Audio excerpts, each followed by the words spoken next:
Ayun guys, good morning. Eto guys, meron tayong itatopic ngayon.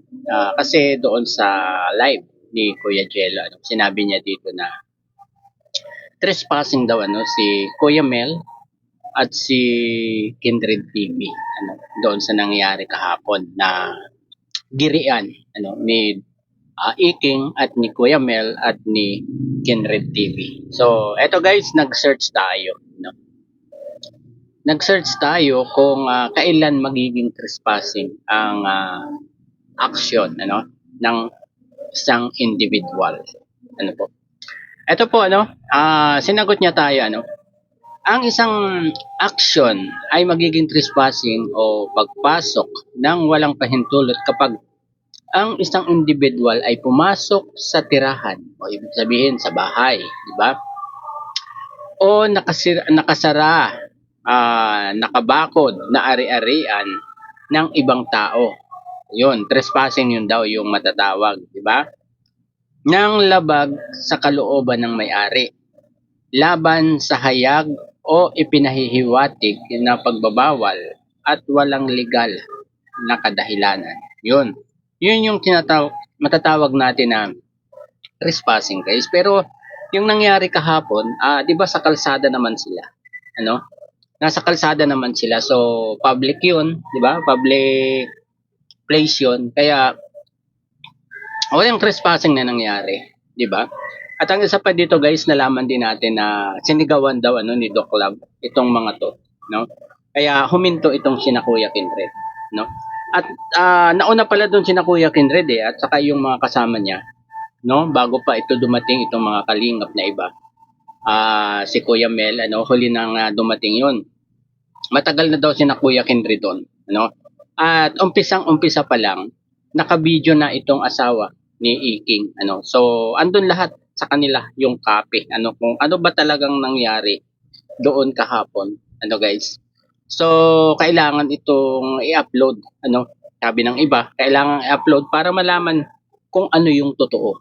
Guys, kung ano yung totoong nangyari doon, kung sino nag-umpisa, 'di ba? So, pwedeng i-upload 'yan ni na Iking, pero hindi natin alam, baka ini-edit na 'yan, inalis na yung masama na imahe nila, 'di ba?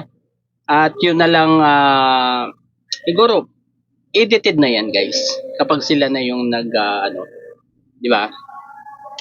So, ito guys babasahin ko ulit yung mga uri ng trespassing, no? Ito, simple trespassing to dwelling. Ayan, Artikulo 280 ayan.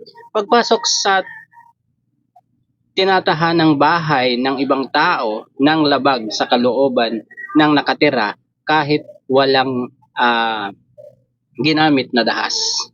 Yun, trespassing daw yun, guys. Ayan, ito yung qualified trespassing dwelling naman. Pagpasok sa bahay ng iba na ginamitan ng karahasan, pwersa o pananakot. Yun. Pagpasok sa ibang pag-aari-arian. Pero hindi guys, wala tayong makikitang na trespassing talaga yun. Kasi hindi nga sila pumasok dun sa simbahan. Siguro kung pumasok dun sa simbahan na pinapagawa ni Doc Love, yun, pwede nating matawag na trespassing yun. So, ewan ko kung saan kumuha si Kuya Jello ng katibayan na matatawag niyang trespassing yung ginawa ni Kuya Kindred at ni Kuya Mel doon So wala tayong makitang dahilan para maging trespassing yun. So ayun, maliwanag guys na hindi trespassing yun kasi nasa public na lugar sila, nasa kalsada nga sila, di ba? Kita natin may mga dumadaang sasakyan. So libre na si Kuya Kindred at si Kuya Mel dito. Kung sakasakaling kasuhan sila ng trespassing, di ba? Ayun, at saka kita naman natin kung sino may hawak na mga sandata, may arnis pa nga na hawak si Doc Love doon, di ba? So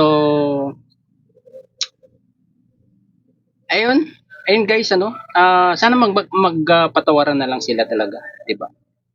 Walang maiudulot na maganda itong kanilang pag-aaway na ito, 'di ba? So, ayun, hanggang dito na lamang po. Bye-bye. God bless po sa lahat. Peace.